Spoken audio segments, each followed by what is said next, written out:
Habim TV, mencerdaskan umat. Bismillahirrahmanirrahim. Assalamualaikum warahmatullahi wabarakatuh. Alhamdulillahirabbil alamin, wassalatu wassalamu ala nabiyyina Muhammadin wa ala alihi wa ashabihi ajmain. Asyhadu an la ilaha illallah wa asyhadu anna Muhammadar Rasulullah. Sahabat Habim TV rahimakumullah, kembali kita bertemu dalam satu kajian Habim TV, satu kajian yang mudah-mudahan bisa mencerdaskan umat, karena dalam kajiannya betul-betul memberikan solutif dari Quran dan Sunnah Rasulullah Shallallahu Alaihi Wasallam. Insya Allah dalam kesempatan ini kita bersama-sama mengkaji dan menelaahi satu peristiwa yang memang banyak Rasulullah sampaikan kepada kita lewat hadis-hadisnya, yakni merebaknya dan terjadinya perzinahan di mana-mana. Tentu kita harus pahami bahwa perzinahan ini adalah bagian daripada makar-makar setan dan bagian daripada program musuh-musuh Allah untuk menghancurkan masyarakat Islam. Karena dengan perzinahan tentunya umat manusia, khususnya umat muslim dan mukmin, ini akan mengalami satu kondisi di mana tatanan masyarakatnya mengalami kehancuran, baik itu tatanan keturunan, generasi yang menjadi pelopor dan penanggung jawab berikutnya kepada Islam itu sendiri. Sehingga tentunya perzinahan yang terjadi di mana-mana yang Rasulullah sampaikan dalam berbagai hadis ini bukanlah sesuatu yang kebetulan, tapi ini betul-betul sebuah rancangan, sebuah agenda yang besar dari setan untuk menghancurkan umat manusia. Tentu hari ini kita banyak mendapatkan fakta dari berbagai berita-berita dan peristiwa, baik itu yang diberitakan dalam media sosial ataupun yang terjadi di lingkungan kita, bahwa ternyata salah satu sumber daripada terjadinya kriminalitas di Indonesia khususnya adalah dengan merebaknya perzinahan itu sendiri, di mana aturan antara pria dan wanita ini sudah mengalami kelonggaran, sudah keluar daripada aturan Allah Subhanahu wa Ta'ala. Tentu kita mendapati banyak kasus pembunuhan ini diawali dengan fitnahnya wanita. Banyak terjadinya pertempuran ataupun hal-hal yang lainnya ini disebabkan dengan longgarnya atau terlanggarnya aturan antara wanita dan laki-laki. Sahabat Habim TV rahimakumullah, bahkan tentunya perzinahan ini adalah satu dosa yang akan melemahkan seorang mukmin dan muslim dalam beribadah kepada Allah. Bahkan tak kurang dalam berbagai hadis dan sejarah bahwa perzinahan adalah satu dosa yang menghijab kepada umat muslim untuk mendapatkan kemenangan dari Allah Subhanahu wa Ta'ala. Kita tahu dalam catatan sejarah diantaranya ketika Nabi Musa dan Bani Israel ini hendak hijrah dari Mesir ke Palestina, beliau pernah mengalami satu godaan di mana Bani Israel ini diserang ternyata lewat perempuan-perempuan yang berzina. Di antaranya Bal'am bin Maurah, ini salah satu ulama yang pada akhirnya murtad, menjatuhkan Nabi Musa atas sokongan orang-orang kafir, yang pada akhirnya Bal'am bin Maurah ini seorang ulama yang doanya mustajab, ilmunya tinggi, menyimpang karena ditawari oleh musuh-musuh Islam untuk menghancurkan Nabi Musa dengan imbalan yang banyak. Memang dalam sejarahnya Bal'am bin Maurah ini tidak mau bermusuhan dengan Nabi Musa, tapi pada akhirnya karena istrinya sendiri yang sampai menyatakan, "Wahai suamiku, dari mana lagi kita mendapatkan harta yang banyak ini?" Istrinya tergoda dan pada akhirnya Bal'am bin Maurah pun tergiur dan mengikuti ajakan-ajakan orang kafir yang menyogoknya untuk menghancurkan Nabi Musa. Maka dalam singkat sejarahnya Bal'am bin Maurah ini yang tadinya muslim, mukmin, bahkan menjadi dai utusan Nabi Musa, balik memusuhi dengan mengirimkan Bani Israel perempuan-perempuan yang mengajak berzina. Maka disitulah Bani Israil tergoda dan pada akhirnya Allah mengazab Bani Israil dengan penyakit taun. Ini satu fakta bahwa memang dosa zina ini akan menghambat dan akan menghalangi perjuangan umat Islam dalam mendapatkan kemenangan dan karunia dari Allah Subhanahu wa taala. Bahkan tentunya kita mendapatkan satu hadis bahwa satu dosa orang yang berzina ini akan melingkupi 40 rumah, akan berdampak kepada masyarakat sekitarnya. Ini dosa yang begitu hebat di mata Allah Subhanahu wa taala. Sahabat Tabim TV rahimakumullah, bahkan dengan dosa zina ini tentunya tatanan masyarakat akan hancur.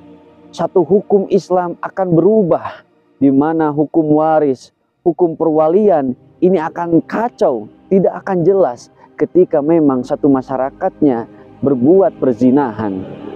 Ketika wali seseorang sudah tidak jelas, ini tentunya akan berdampak kepada pendidikan. Ketika seseorang lahir tanpa ada ayah yang jelas, tanpa ada ibu yang jelas, maka tentunya wajar kalau seandainya lahir generasi-generasi yang liar tanpa adanya arahan dan tujuan. Karena memang ia terlahir hasil dari perzinahan, sehingga pada akhirnya tidak jelas wali, tidak jelas siapa yang mendidik dan mengarahkan dirinya dari sejak awal lahir di dunia ini. Sahabat Tabim TV rahimakumullah, lantas apa yang menyebabkan perzinahan ini sampai terjadi di mana-mana? Tentunya kita bisa mengetahui berbagai fakta dan faktor yang terjadi di masyarakat Indonesia ini. Di antaranya adalah menganggap bahwa zina ini adalah sebuah sesuatu yang lumrah. Tidak memahami bahwa zina ini adalah sesuatu yang haram menurut Allah dan Rasulnya. Sehingga kita tidak jarang menemukan fakta di mana orang tua justru gelisah ketika anaknya tidak memiliki pacar. Bahkan orang tua merasa sedih kalau seandainya mempunyai anak perempuan namun tidak keluar di malam minggu, tidak keluar bersama teman-temannya, baik itu laki-laki atau perempuan. Ini merupakan satu fenomena yang hampir terjadi di mana-mana. Padahal dalam hadis Rasulullah SAW yang diriwayatkan oleh Ibnu Abbas, riwayat Hakim, ketika perzinahan ini sudah merebak dalam satu masyarakat, maka ia telah menghalalkan azab dari Allah Subhanahu wa taala. Sahabat Tabim TV rahimakumullah, begitu besar dosa perzinahan sampai dalam hadis disebutkan bahwa hukuman bagi orang yang berzina adalah 100 kali dicambuk bagi yang bujang ataupun yang gadis dan diasingkan selama 1 tahun. Karena tentunya dengan dosa perzinahan ini akan pada akhirnya melalaikan orientasi dan prinsip-prinsip keislaman itu sendiri. Kita bisa melihat fakta bagaimana para pemuda hari ini banyak dijebak dengan angan-angan oleh film-film yang memang menampilkan romantisme percintaan. Pada akhirnya terjebak oleh hayalan yang ada di film tersebut, yang pada akhirnya tidak menyadari dan tidak mampu menghadapi fakta realita yang terjadi dalam kehidupannya. Sahabat Habib TV rahimakumullah, tentunya faktor yang kedua kenapa perzinahan ini sampai terjadi adalah terlanggarnya atau menyimpangnya status dan fungsi laki-laki dan perempuan itu sendiri. Sehingga karena sudah menyimpangnya status diantaranya perempuan, ini akhirnya mengakibatkan perzinahan terjadi di mana-mana. Ketika seorang perempuan ini keluar dari kodratnya, keluar dari fitrah yang Allah setting untuk perempuan, di mana perempuan keluar rumah tanpa izin, di mana perempuan tidak lagi bertugas di rumahnya untuk mendidik dan mendukung suaminya, maka tentunya akan lahir sebuah perzinahan. Tentu dalam hadis kita menemukan ketika seorang perempuan keluar tanpa mahram dan tanpa izin wali atau suaminya, maka dia adalah setan. Dalam arti akan terjadi berbagai fitnah dan berbagai masalah yang akan terjadi di masyarakat tersebut. Bahkan penyimpangan dan kehancuran Bani Israil yang pertama adalah lahirnya fitnah wanita. Meskipun di sini bukan berarti menyalahkan wanita, karena ketika wanita ini menyimpang daripada kodratnya, berarti di situ ada penyimpangan status dan fungsi daripada laki-laki itu sendiri. Sehingga dua status dan fungsi ini betul-betul harus dikembalikan menurut aturan Allah Subhanahu wa taala. Sahabat Habib TV rahimakumullah, tentunya sebagai solusi daripada masalah perzinahan yang hari ini semakin meningkat, sebagaimana dalam data sebuah lembaga penanggulangan AIDS menyatakan bahwa tahun 2021 saja di Bandung ini sampai 414 orang mahasiswa ini positif terkena penyakit HIV. Bahkan di antara ibu-ibu rumah tangga dan orang-orang yang sudah menikah sampai mencapai angka 664 positif AIDS dan HIV. Ini menunjukkan begitu hebatnya perzinahan di lingkungan kita sendiri, bahkan tidak terlepas daripada orang yang sudah menikah. Maka di sini tentunya Islam menghadirkan satu solusi lewat aturannya. Bagaimana Allah memberikan rahmat dengan mengatur interaksi laki-laki dan perempuan ini, baik itu lewat aturan secara personal ataupun aturan secara jama'i.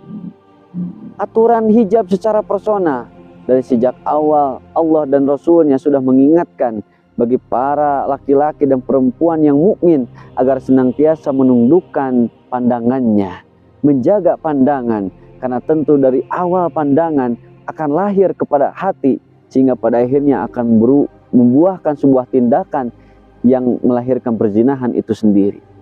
Maka aturan yang pertama yang akan menjaga kita dari perzinahan adalah dengan menjaga pandangan itu sendiri. Bahkan bagi perempuan ketika ingin keluar dari rumah, maka harus dibarengi dengan mahramnya, harus dibarengi dengan walinya, supaya tidak terkena oleh fitnah-fitnah itu sendiri. Sahabat Habib TV rahimakumullah, berikutnya Islam mengatur bahwa secara sosial interaksi antara laki-laki dan perempuan ini haruslah sesuai dengan aturan Allah Subhanahu wa taala, di mana ketika seorang laki-laki dan perempuan hendak berinteraksi dengan keperluan yang penting, tentunya harus ada saksi, harus ada wali yang menyaksikan, sehingga terhindar dari godaan-godaan setan itu sendiri. Maka mudah-mudahan dengan sekilas menjelaskan aturan Allah yang mengatur interaksi antara laki-laki dan perempuan, perzinahan khususnya di lingkungan kita bisa berkurang sedemikian rupa. Sahabat Habib TV rahimakumullah, tentunya menanggulangi atau mencegah perzinahan ini tidak terlepas dari sebuah pendidikan Islam. Maka aturan-aturan yang tadi haruslah menjadi sebuah pendidikan kita di dalam rumah tangga, sehingga ketakwaan kepada Allah, ketasliman kepada Allah lebih kuat, karena kita dari sejak awal menanamkan bahayanya perzinahan kepada anak-anak kita, baik itu lewat keterangan Al-Quran dan hadis. Demikian yang disampaikan. Assalamualaikum warahmatullahi wabarakatuh.